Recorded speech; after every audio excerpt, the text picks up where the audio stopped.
birthday party ng Pangulong Marcos na kung saan yung kanyang private birthday party na may Duran-Duran band, supposed to be tago sa publiko yun.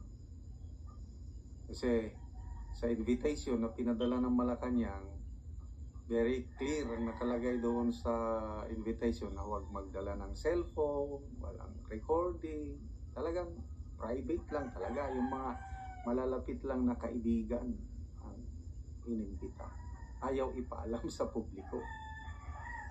Biglang itong si Sasasot, may puting ahas, pinadalhan siya ng mga picture, pinadalhan siya ng information na may nagaganap na Duran-Duran concert pa birthday kay Pangulong Marcos. Yun, wala, na-discarrel ang private ano. So ang tanong, sino yung nag-leak?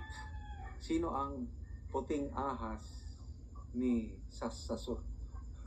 Ito, may napanood ako na vlog ni Showbiz Chika Doro.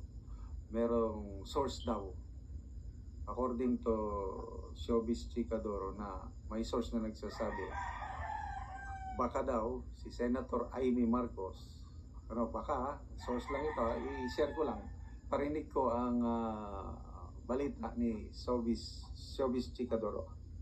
Si Pangulong Bongbong Marcos 2 taon na ang nakararaan.